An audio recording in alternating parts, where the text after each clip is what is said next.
오늘은 새 성전이신 예수님이라는 제목으로 말씀을 전하겠습니다. 지난 시간에 예수님은 성전을 더럽히고 기도하는 집을 장사하는 집, 또 강도의 소굴로 만들어 버린 것을 보시고 분노하셨습니다. 그래서 노건으로 채찍을 만드사 양이나 소를 다 성전에서 내쫓으시고 돈 바꾸는 사람들의 돈을 쏟으시고 또 상을 엎으셨다 하셨습니다. 난리가 났겠죠. 소동이 일었을 것입니다. 안 그래도 6월절이라서 많은 사람들이 모여서 예루살렘 성전의 안뜰과 바깥뜰에 많은 사람들이 모여 있는데, 한쪽에서 예수님이 채찍을 들고 상을 뒤엎으시고 하는 그것을 상상해 보면 아무래도 큰 소동이 벌어진 것은 분명한 것입니다. 그때 유대인들이 몰려와서 예수님에게 이제 이야기를 합니다. 여기에 아마 우리가 잘 아는 그 헤롯 성전 있지 않습니까? 헤롯 성전에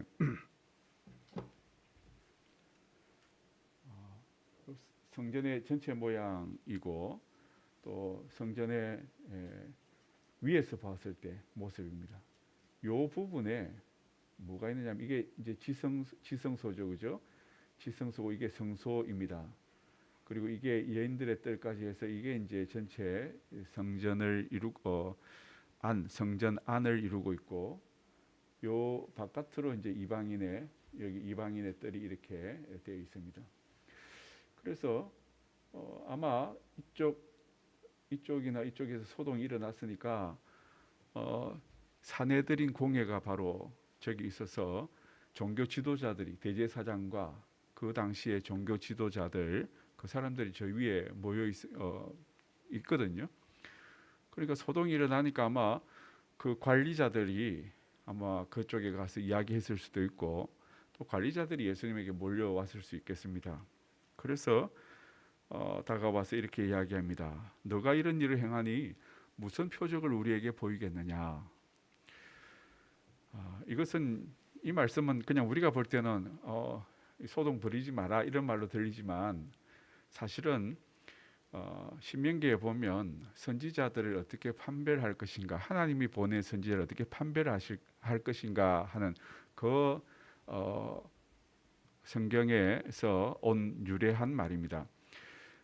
너가 하늘에서 온 표적을 보이면 이런 일에 대해서 너가 지금 한 일이 하나님이 하신 일로 받아들일 수 있겠다 이 말입니다. 성전을 정결케 한다고, 성전을 깨끗하게 하기 위해서 막 이제 소동을 일으켰잖아요. 이게 예수님이 스스로 한 일이 아니고 하늘에서 선지자를 통해서 하시는 그 일이다 하면 자기들이 받겠다 하는 뜻이죠. 이게 겉으로 드러난 이야기입니다.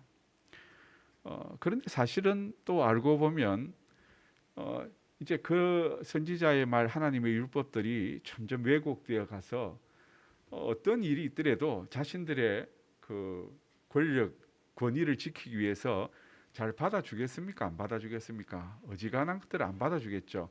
그거 너가 한 거 아니냐, 너를 위해서 한 거 아니냐, 이렇게 다 이야기할 거 아닙니까? 그리고 보면 예수님이 한 일에 대해서 아주 부정적으로 어떤 해석이라기보다도 이 소동을 일으킨 당신을 붙들어서 문제 삼겠다 하는 그 말 아니겠습니까? 그때 예수님께서는 우리가 잘 아는 대로 이렇게 이야기하십니다. 너희가 이 성전을 헐라 내가 사흘 동안에 일으키리라, 이 말씀을 하시죠. 여기에 성전은 앞에 쓰여있던 성전이라는 말하고 좀 다릅니다. 13절부터 보면 성전이라는 말이 나오죠. 그 성전은 큰 범위의 성전을 이야기하는 것이고, 여기에 너희가 이 성전을 헐라 때 예수님이 성전이란 단어가 여러 가지가 있는데, 그 중에 성소 있죠. 하나님께 제사 드리고 하나님께 예배하는 그 공간, 하나님 이스라엘 백성들을 만나주는 그 공간, 이 공간을 지칭하고 있습니다. 좀 다른 좀 좁은, 확실히 하나님의, 그러니까 헤롯 대왕이 정축해가지고 막 뜰도 만들고 이렇게 한 거 그거 말고 성전 정말로 하나님을 섬기는 그 공간을 이야기합니다. 너희가 이 성전을 헐어라. 내가 사흘 동안에 일으키리라. 이렇게 했을 때 유대인들은 이 예수님의 말을 어떻게 듣느냐면 그 성전에 대해서 들은 거예요. 눈에 보이는 성전. 이 성전을 헐으라고? 우리가 46년 동안 지금 짓고 있는데 이 성전을 지금 지역권을 해서 다 지어진 말이 아니고 지금 짓고 있다는 말입니다. 이게 AD 64년 그때 완공이 되거든요. 그러니까 아주 한참 남은 때입니다. 46년 동안에 지었는데 너가 3일 동안에 일으킨다고 이 말이죠. 그죠? 너가 그 말이 참 우습게 들리지 않겠습니까? 이스라엘의 지도자들은 예수님이 선지자로서 하나님의 아들로 사시는 말씀에 대한 이해가 전혀 없었기 때문에 그저 눈에 보이는 이 성전을 헐면 46년 동안 지어가고 있는 이 성전을 헐지는 않겠지만 만일에 헌다고 하면 이거 내가 3일 만에 짓겠다고 웃기는 소리 하지 마라 이 말이겠죠. 그러면 우리가 성전은 도대체 어떤 곳인가 한번 정리를 해볼 필요가 있겠습니다. 그죠? 여기 나오는 성소, 성전.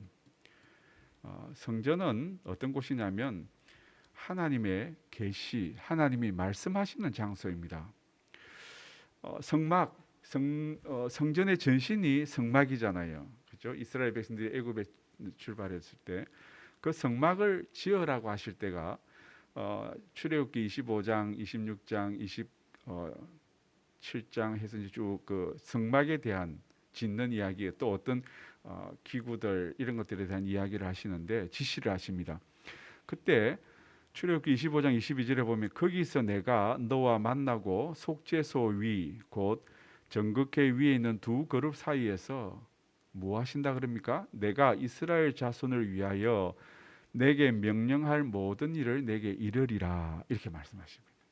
그러면 성전을 짓는데 성막을 지금 짓고 있는데 모세가 지으라고 해서 하나님 이렇게 몇 규빗에 짓고 있는데 하나님께서 하시는 말씀이 내가 그 속죄소 위에 그 정극회 위에서 이스라엘 자손을 위해서 할 말을 하겠다 이 말입니다. 하나님이 하시는 말씀 곧 계시잖아요. 그 계시 하나님의 뜻을 나타내 보이는 일을 어디서 하시겠다고 지금 말씀하십니까? 성전에서 하는 것입니다. 그래서 성전은 하나님이 말씀하시는 곳입니다. 그 모세가 리더십이 있잖아요. 이제 지도자잖아요. 모세가 이끌어 가는데 모세의 형인 아론하고 누나인 그 미리암이 가만히 생각하니까 이 모세보다는 자기가 좀 위잖아요. 나이도 많고. 그래서 좀 싫은 소리를 합니다. 하나님이 너하고만 말씀했느냐 하고 대어들었죠. 그때 하나님께서 어떻게 말씀하시면 여호와께서 갑자기 모세에게 모세와 아론과 미리암에게 이르시되 너희 세 사람은 회막으로 나아오라 그러십니다. 이 회막이 사람들이 모이는 장소라는 의미로서 회막이라는 말을 썼거든요. 하나님께서 성막을 지어놓고 거기서 특별하게 하나님께서 계시하실 말씀이 있으면 공적으로 이스라엘 백성들에게 또 특별한 사람들에게 하실 말씀이 있으면 어디서 말씀하셨다고요? 회막에서, 성막에서 하나님의 말씀, 권위 있는 말씀을 하실 때 성막에서 하셨다는 것입니다. 그래서 성전의 기능 가운데 가장 첫 번째로 우리가 알 수 있는 것은 성전은 하나님이 말씀하시는 곳이다라는 것입니다. 하나님의 말씀이 선포되는 곳이 바로 성전입니다. 그리고 두 번째로 살펴보면 성전은 하나님을 향한 제사가 드려지는 곳입니다. 오늘날 말로 하면 하나님을 경배하고 하나님께 나아가기 위해서 자신의 죄를 속하는, 그래서 속죄의 피가 뿌려지는 곳이고 또 그곳에서 하나님을 속죄받은 우리가 하나님을 만나는 장소입니다.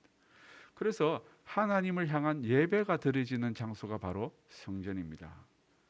그래서 출애굽기 29장에 보면 이는 너희가 대대로 여호와 앞 회막 문에서 드릴 번제다 그랬습니다. 성막 앞에서 대대로 무엇을 하는 곳이라고요? 제사를 드리는 곳입니다. 어떤 제사입니까? 속죄의 제사, 화목의 제사죠. 하나님을 경배하기 위한 제사, 이런 제사를 드리는 것입니다. 그래서 내가 거기서 이스라엘 자손을 만나리니 그랬습니다. 사람이 하나님을 만날 수 없지만 제사를 드려서 짐승에게 죄를 전가시키고 용서함을 받은 사람들이 하나님을 만나는 장소가 바로 성전이라는 것이죠. 그래서 제사장들이 거기에 거하지 않습니까? 30장에 보면 제사장들이 할 일이 나옵니다. 제사장들이 아론이 아침마다, 그리고 좀 더 가면 저녁 때, 그리고 또 중요한 일은 10절에 내려가면 아론이 1년에 한 번씩 대속죄일에 대제사장이 이스라엘 백성들의 죄를 지고 그 지성소로 들어가게 됩니다. 제사를 지내죠. 그래서 1년에 한 번씩 하는 제사가 있습니다. 다시 말하자면 성전은 하나님을 만나는 장소, 또 하나님께 예배하는 장소, 하나님의 은혜를 받는 장소가 바로 성전인 것입니다. 세 번째로 성전의 기능이 있습니다. 우리가 잘 아는 대로 성전은 하나님이 임재하시는 곳입니다. 하나님은 모든 곳에 사실 계시고 그 성전 안에, 성막 안에 하나님이 그곳에만 계실 수는 없습니다. 그런데 그 말은 곧 하나님이 우리 눈에 보이는 장소에 계시는 것이 아니기 때문에 하나님이 우리와 함께 계신다는 그 증거로서 있는 것이 바로 성막이죠. 그래서 이스라엘 백성들이 어떻게 했습니까? 이스라엘 백성들이 그 광야를 할 때, 광야 살아갈 때 그 광야 중심에, 그들의 그 천막 중심에 성막이 있었고 그 성막에 늘 제사가 지내졌고, 그래서 그곳은 하나님이 거하는, 임재하시는 장소라는 것을 그들은 잘 알고 있었습니다. 눈에 보이니까요. 자, 그래서 25장 8절, 출애굽기 25장 8절에 이제 성막을 지을 때 하신 말씀입니다. 우리말 성경으로 좀 번역을 봤습니다. 조금 더 말이 생동감이 있습니다. 그리고 그들이 나를 위해 성소를 만들게 하여라. 그러면 내가 그들 가운데 살 것이다. 그랬거든요. 성막을 만들어라. 그 성소를 만들면 하나님이 그곳에 계시겠다 하는 것입니다. 출애굽기 29장에 다시 말씀하십니다. 내가 이스라엘 자손 중에 거하여 그들의 하나님이 되리니 그들은 내가 그들의 하나님 여호와로서 그들 중에 거하려고 그들을 애굽 땅에서 인도하여 낸 줄을 알리라. 나는 그들의 하나님 여호와니라. 이 문구는 우리에게 좀 익숙하지 않습니까? 어떤 문구입니까? 언약의 관계를 증거하는 것입니다. 하나님이 율법을 주시고 이스라엘 백성들에게 내가 너희의 하나님이 되고 너희는 나의 백성이 될 것이다, 이렇게 이야기했지 않습니까? 그 언약을 맺었습니다. 그 언약을 맺은데 눈에 아무리 봐도 하나님이 안 보여요. 그럼 좀 살다가 하나님이 있는지 없는지, 나를 돌보시는지, 하나님이 우리를 하나님의 백성으로 삼았다는 말은 하나님 직접 통치하시겠다는 말이잖아요. 근데 통치하시는 분이 눈에 안 보여요. 그러면 내 마음대로 살겠죠. 그래서 하나님이 그 증거로서 무엇을 주셨다고요? 내가 너희 가운데 살겠다. 내가 너희 가운데 살림을 차리겠다, 이 말입니다. 그것이 바로 성막이었습니다. 그래서 성전의 기능을 보면 하나님이 임재하시는 곳이라는 것을 알 수 있습니다. 하나님이 말씀하시고 하나님이 예배를 받으시고 만나주시고 하나님이 임재하는 공간이 바로 성전인 것입니다. 그러면 성전의 기능이 그대로 예루살렘 성전이 잘 되어 가야 되겠죠. 자, 성전이 어떻게 변해왔는지 보죠. 광야 생활할 때 하나님께서 시내산에서 언약을 맺고 하나님께서 모세에게 성막을 만들으라 그랬습니다. 그래서 성막을 그 정해준 양식대로 저렇게 만들었어요. 우리가 잘 알다시피 이것은 우리가 잘 아는 지성소, 언약궤가 들어있는 장소죠. 그죠? 하나님의 그 돌, 십계명을 새기는 돌이 들어있는, 자, 하나님의 그 법궤가 들어있는 지성소입니다. 이게 아무나 못 들어가는 곳이, 들어가면 다 죽는다 그랬어요. 1년에 딱 한 번 누가 들어가요? 대제사장만 들어가는 것입니다. 자, 그리고 여기에 제사가 드려지고, 그래서 이 평소에 이동을 하다가 이동식 성전이죠, 말하자면. 가나안 땅으로 이동을 해야 되니까 가나안 땅 이동하는 그 때도 하나님이 지켜주시겠다, 너희와 함께 가겠다 하는 뜻으로 이 성막을 만들었잖아요. 이동식입니다. 그래서 가다가 서면 텐트가 온 주변에 텐트가 지파별로 다 정렬이 하고 그 가운데 하나님이 이렇게 다 계시는 거예요. 그리고 제사를 받으시고 하나님 그 늘 위에 그 늘 구름이 머물러 있어서 하나님이 임재하고 계시는구나 하는 것을 이스라엘 백성이 눈으로, 우리가 연약하기 때문에 생각으로 우리의 의지로 이렇게 안 되기 때문에 하나님께서 눈으로 보여주시는 것입니다. 성전을 통해, 성막을 통해서. 근데 이것을 이제 다윗 시대에는 다윗이 수도를 어디로 삼았습니까? 이스라엘의 수도를 예루살렘에 삼았잖아요. 그래서 이제 수도에 예루살렘에다가 성막을 가져옵니다. 그래서 성막을 딱 안치를 했겠죠. 그리고 다윗이 성전을 짓고, 하나님, 나는 이렇게 호화롭게 궁궐에 거하는데 하나님은 저 천으로 만든 텐트에 거하는 걸 내가 볼 수가 없습니다. 내가 성전을 짓겠습니다 했을 때 하나님은 성전 너가 짓지 마라 그럽니다. 그죠? 누가 짓게 됩니까? 그의 아들 솔로몬, 평화의 왕이라는 샬롬, 솔로몬이 짓게 해야 됩니다. 그래서 솔로몬이 이제 성전을 지었습니다. 아주 다윗은 저 멀리 그 백향목이나 이런 것들을 말해가지고 두로와 시돈에서 다 가져와가지고 아주 아름답게, 그리고 밖에는 금으로 입혀가지고 정말로 너무 멋있게 이렇게 만들었습니다. 솔로몬 성전이 시대적으로 보면 주님 오시기 전 BC 966년 이때입니다. 다윗 하면 BC 1000년 정도의 사람입니다. 자, 그래서 BC 966년에 성전을 지었습니다. 그런데 이 성전이 한 400년 뒤에 파괴가 됩니다. 왜 그럴까요? 하나님께서 유다 백성들을 벌하실 때 바벨론이 와가지고 이 성전을 정말로 다 무너뜨립니다. 히스기야가 살기 위해서 어떻게 했죠? 저 성전 보이는 그 가에 있는 금들을 다 긁어가지고, 그죠? 금이 없으니까 그냥 우리를 살려주세요 하고 저 금을 다 긁어가지고 보냅니다. 그리고 안에 있는 온갖 기구들, 만드는 진설병, 그 떡상에 있던 그 그릇들, 이런 것들을 다 어떻게 합니까? 보내가지고 우리를 살려주세요 했거든요. 그래도 결국에는 히스기야 왕이 지나고 몇 년이 지나서 바벨론이 강성해졌을 때 이스라엘 쳐들어와서 예루살렘을 다 무너뜨립니다. 그때가 586년, 587년 이렇게 봅니다. 한 400년 정도 이 예루살렘 성전이, 솔로몬 성전이 있었지만 이것이 성전이 무너집니다. 그리고 이스라엘 백성들이 어디로 다 잡혀가죠? 바벨론 땅으로 잡혀갑니다. 바벨론 땅으로 잡혀가서 세 번의 귀환이 있습니다. 하나님의 은혜로 보내줍니다. 정책적으로 보내주게 되는데, 그때 스룹바벨이라는 사람, 다윗의 자손입니다. 스룹바벨 총독이 되어서 돌아와가지고 그 무너진 성전을 새로 짓습니다. 자기들이 본대로 또 터를 살펴서 새로 지었는 것이 스룹바벨 성전이라고 합니다.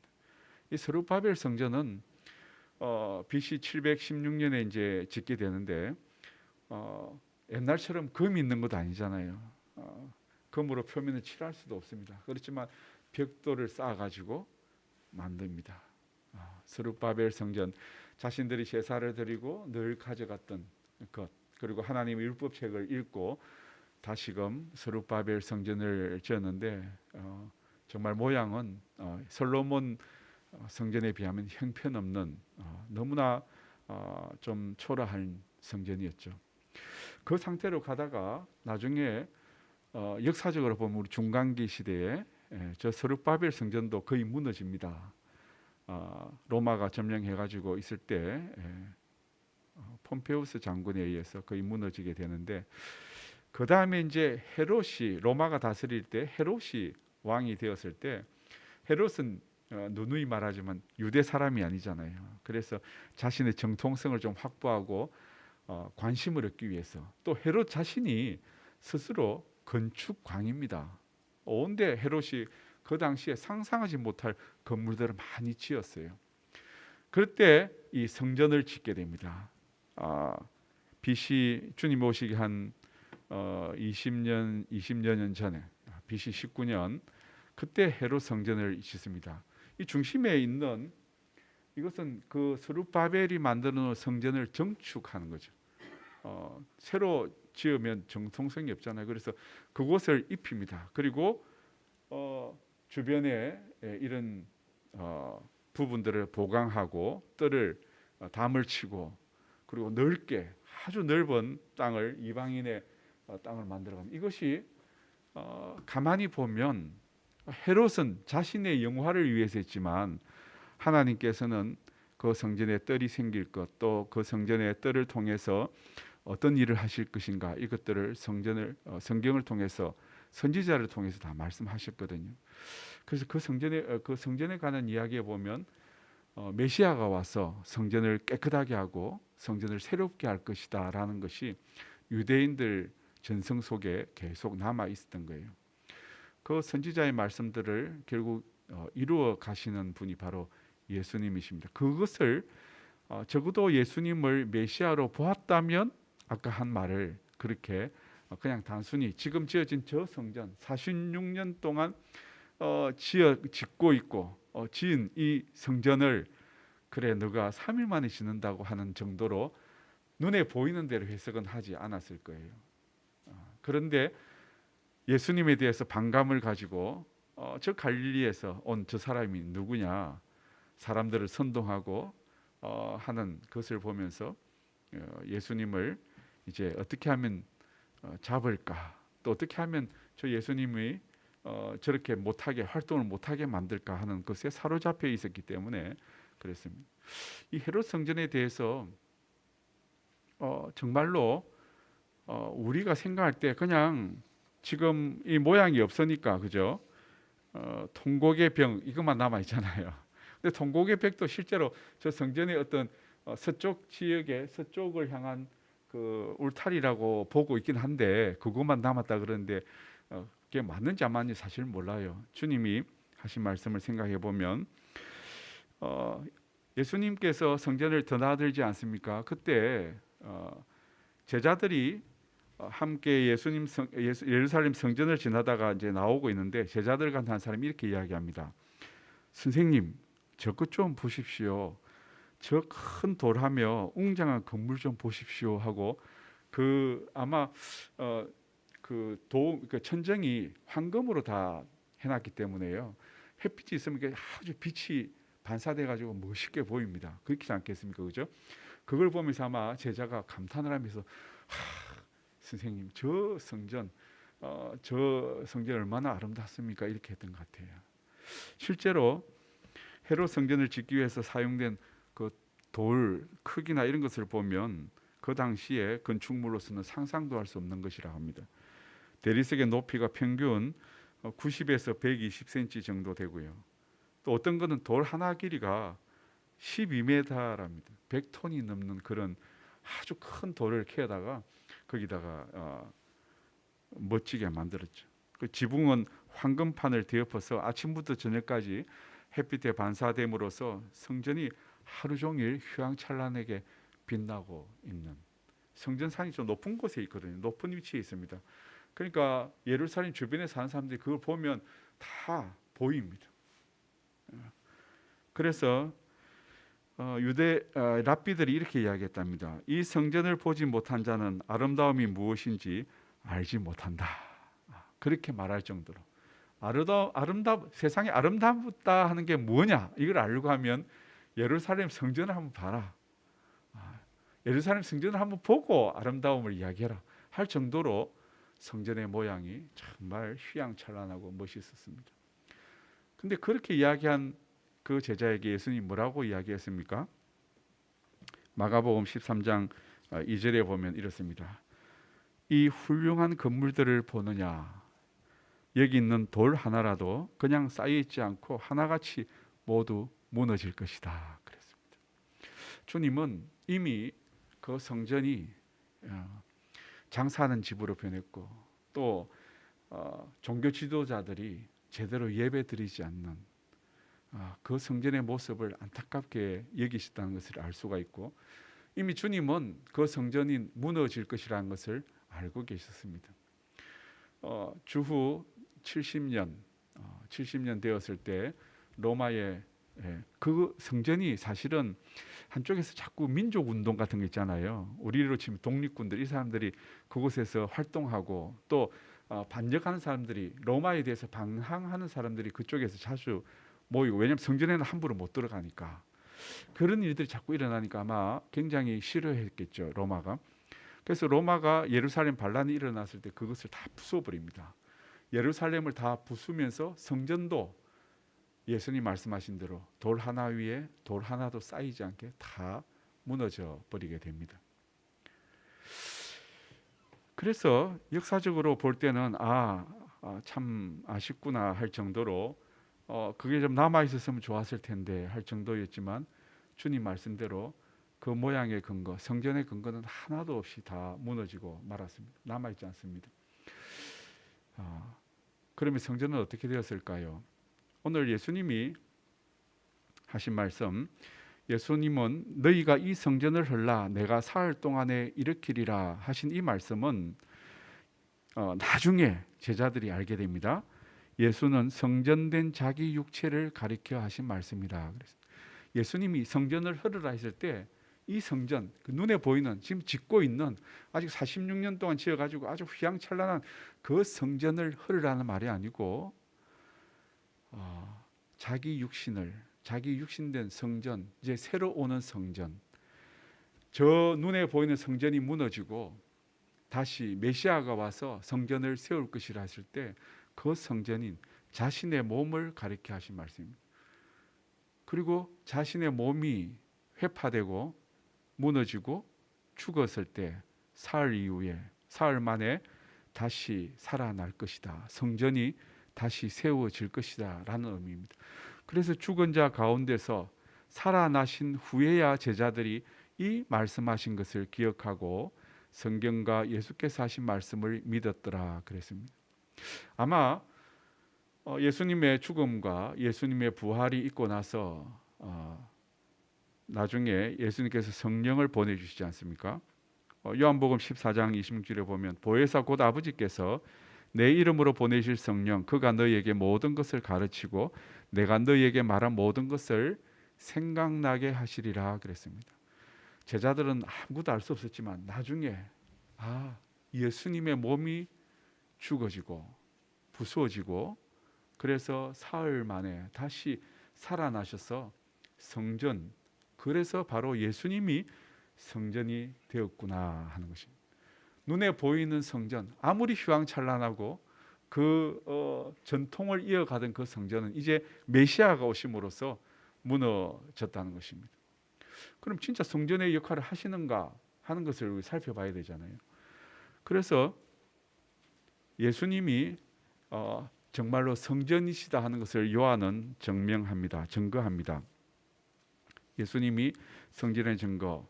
우리가 첫째 아까 뭐라 그랬습니까? 하나님께서 말씀하시는 장소라 그랬지 않습니까? 그죠? 이스라엘 백성들에게 말씀하시는 장소입니다.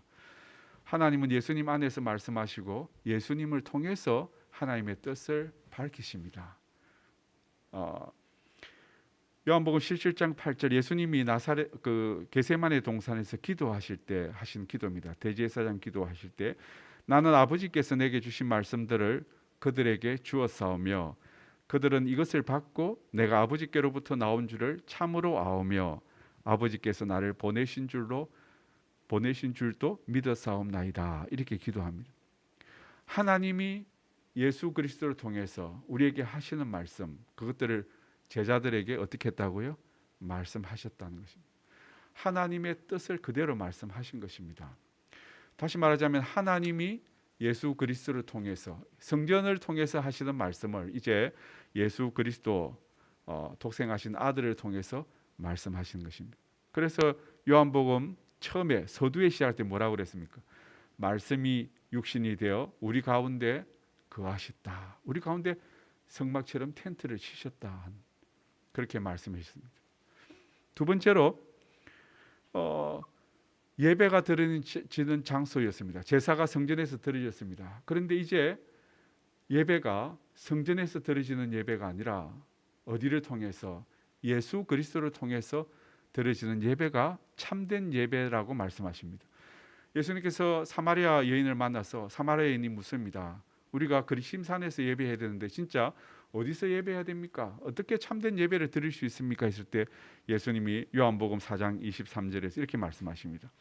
아버지께 참되게 예배한 자들은 영과 진리로 예배할 때가 오나니 곧 이때라. 아버지께서는 자기에게 이렇게 예배하는 자들을 찾으시느니라. 그리고 나서 하나님은 영이시니 예배하는 자가 영과 진리로 예배할지니라 그랬습니다. 여기에 영은 성령을 말씀하고 진리는 예수님을 말씀합니다. 하나님께서 받으시는 예배는 어떤 예배라고요? 교회당에 모였다고 해서 그것을 다 받으시는 예배가 아닙니다. 누구를 통해서? 예수 그리스도를 통해서 드릴 때만이 참 예배가 되고 하나님이 받으시는 예배입니다. 하나님은 영이십니다. 눈에 보이는 만일에 보좌가 있고 눈에 보이시는 하나님이라면 여기에서 드릴 수 있겠죠. 그런데 이제는 하나님은 영이셔서 보이지 않으시는 분입니다. 우리를 통치하시는 분이십니다. 보이지 않게 통치하십니다. 누구를 통해서? 예수 그리스도를 통해서요. 그래서 하나님 앞에 나아가기를 원하고 하나님을 예배하고 하나님을 섬기기를 원하는 사람들은 어떻게 해야 된다고요? 예수 그리스도를 통해서만 예배를 드릴 수 있는 날이 왔고 예수님이 오심으로 말미암아 그 말씀이 성취되었다 하는 것입니다. 마지막으로 하나님이 임재하는 장소입니다. 하나님은 어디에서나 계시나 우리는 누구를 통해서만 만날 수 있냐면 예수님을 통해서만 하나님을 알 수가 있고 만날 수가 있습니다. 예수님이 하나님이 임재하는 장소이기 때문에 그렇습니다. 제자들에게 다락방에 모여 있는 제자들에게 말씀하십니다. 내가 아버지 안에 거하고 아버지는 내 안에 계신 것을 너희가 믿지 않느냐. 내가 너희에게 이르는 말은 스스로 하는 것이 아니니라. 아버지께서 내 안에 계셔서 그의 일을 하시는 것이라. 하나님과 예수님은 완전히 연합된 관계입니다. 그래서 우리 삼위일체라 그러지 않습니까? 본질은 같으시고요. 하시는 역할과 기능이 다르실 뿐이지 그 두 분은 세 분이죠. 성령까지 하시면 하나님이시라 그랬습니다. 그런데 하나님 진정한 하나님을 만나기 위해서는 또 하나님이 예수님 안에 거하시지만 예수님 안에 하나님이 거하신다 그랬습니다. 연합된 상태이죠. 그래서 내가 아버지 안에 거하고 아버지께서 내 안에 계심을 믿어라. 그런데 아직까지는 잘 못 믿겠다면 행하는 그 일로 말미암아 나를 믿어라 이렇게 말씀하십니다. 이것은 나중에 예수님께서 십자가에 달리시고 고난 당하시고 부활하실 것을 이야기하시는 것입니다. 그 일을 보면 너희가 믿게 될 것이다. 다시 말하자면 하나님이 임재하시는 장소, 예수 그리스도는 하나님의 독생하신 아들로 하나님과 연합되어 있습니다. 그 예수님은 그 연합의 관계를 어디까지 확장을 시키십니까? 우리에게까지 확장시킵니다. 사도 바울이 너희의 몸은 성전이라 그랬지 않습니까? 비록 이 우리의 몸이 왜 성전이 되었습니까? 예수 그리스도가 보혜사 성령이 계시는 성령의 전이기 때문에 우리의 몸을 성전이라 불렀습니다. 다시 말하자면 예수님이 우리가 함께 하심으로 말미암아 우리는 하나님을 만날 수 있는 것입니다. 하나님이 임재하시는 장소는 내가 어떤 부자고 내가 돈이 많고 내가 지위가 높아서 하나님을 만날 수 있는 것은 아니고 예수 그리스도가 내 안에 계시기 때문에 내가 하나님의 오심과 하나님을 만날 수 있다는 것을 말씀하시는 것입니다. 그래서 결론적으로 예수님은 참 성전이 되셨습니다. 너희가 이 성전을 헐라 내가 사흘 동안에 일으키리라 하신 말씀은 하나님의 계시와 또 하나님의 임재하심과 백성들의 제사가 이루어지는 그 장소가 이제는 성전이 아니라 눈에 보이는 성전, 예루살렘 성전에서가 아니라 오신 메시아 예수 그리스도를 통해서 이루어진다 하는 것. 그래서 예수님은 하나님의 참 성전이 되신 것입니다. 실제로 성전은 눈에 보이는 성전은 모형이었습니다. 우리가 오늘날 제사를 지내지 않지 않습니까? 오늘날 양을 잡거나 소를 잡지 않아요. 왜 그렇습니까? 히브리서에 보면 예수 그리스도가 우리를 위한 제물이 되셨다 그랬습니다.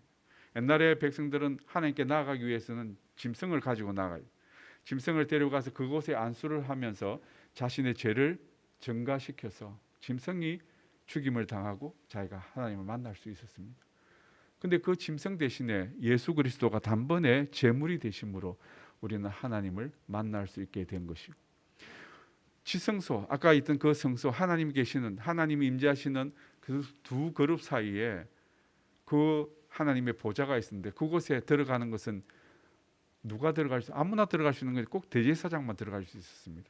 근데 주님이 십자가에 달리시고 죽으실 때 어떻게 했습니까? 주님의 죽으심으로 성소를 가로막고 있는 휘장이 위에서부터 아래로 갈라졌습니다. 그래서 우리는 누구나 하나님께로 예수 그리스도의 이름으로 나아갈 수가 있게 된 것이죠. 예수님 화목 제물로 되실 뿐만 아니라 우리를 위한 대제사장의 역할을 감당하셨기 때문에 우리는 이제 누구를 통해서 하나님을 만나고 하나님의 임재를 경험하고 임마누엘 되심을 알 수 있고, 또 하나님과 동행하고 또 하나님께 예배할 수 있느냐, 그것은 바로 예수 그리스도를 통한 것입니다. 그래서 우리가 본 눈에 보이는 이 모든 성막과 성전은 예수님 다시 오셔서 우리에게 성전이 되셔서 하나님을 만나고 하나님의 임재를 경험하는 그 예수님의 실체가, 이제 그 모형은 다 사라지고 예수님의 실체만 남아 있는 것입니다. 그래서 그것을 가르치기 위해서 제사를 가르쳤고 또 성막을 짓게 하셨고 성전을 짓게 하신 것입니다. 이제 예수님은 참 성전이십니다. 성전은 하나님이 임재하시는 곳이며 그의 백성이 예배하는 곳입니다. 예수님은 하나님의 임재이시며 그의 백성이 예배하는 성전이 되셨습니다. 예수님 안에 하나님이 임재하시며 예수님 안에서 하나님께 예배할 수가 있습니다. 그러므로 우리는 철저하게 예수님만 의지해야 됩니다. 다른 것을 바라볼 필요가 없습니다. 교회에 우리가 모이기 때문에, 회집하는 장소이기 때문에 교회는 의미가 있지, 이 교회 건물은 사실 별 의미가 없는 것입니다. 어디에서 예배를 드리든 건물이 있든 없든 상관없이 예수 그리스도를 통해서 하나님께 예배할 수 있고 하나님께 나아갈 수 있는 것입니다. 왜냐하면 예수님이 참 성전 되시기 때문에 그렇습니다. 예수님 안에서만 하나님을 만날 수 있다는 걸 알아야 됩니다. 많은 사람들이 내가 예수다 하는 사람들이 있지 않습니까? 내가 성령이다 하는 사람도 있습니다.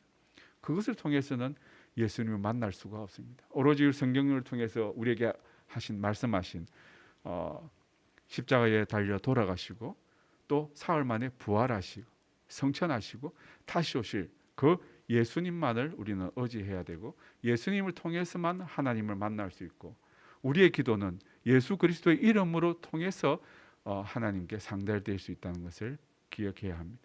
왜냐하면 예수님이 참 성전이시기 때문에 그렇습니다. 손으로 만든 성전은 무너졌습니다. 예수님께서 참 성전이 되셨습니다. 참 성전이 되신 예수님을 통해서만 말씀을 들어서 깨닫게 하시고, 또 하나님을 온전히 예배하게 하시고, 또 우리와 함께 하시는 주님과 동행하게 하십니다. 그래서 참 성전 예수님을 통해서 우리는 하나님을 누릴 수 있고, 하나님의 말씀의 은혜를 누릴 수 있고, 하나님이 주시는 복을 누릴 수 있습니다. 오늘 이 시간 예수님께서 참 성전 되심을 깨닫고 우리의 모든 예배와 또 하나님을 향한 경건과 또 하나님을 향하여 나아감이 예수님을 통해서만 이루어진다는 것을 믿고 그 주시는 은혜를 누리는 성도들이 다 되기를 축복합니다. 기도하겠습니다. 하나님, 찬란한 성전 예루살렘 성전은 무너졌습니다. 헤롯이 아무리 꾸미고 아름답게 수십 년을 들여서 그것을 만들었지만 그 성전은 무너지고 결국 메시아이신 예수님께서 오셔서 우리에게 참된 성전의 모습, 성전임을 가르쳐 주셨습니다. 참 성전이 되신 예수님을 통해서만 우리는 말씀을 들어 깨닫게 하심을 압니다. 또 예수님을 통해서만 하나님을 온전히 예배할 수 있음을 압니다. 또 예수님을 통해서 우리는 날마다 동행하고 하나님의 말씀을 순종함을 알고 있습니다. 참 성전 예수님을 통해서 주시는 그 모든 은혜와 복을 온전히 누리게 하여 주옵소서. 예수님의 이름으로 기도드리옵나이다. 아멘.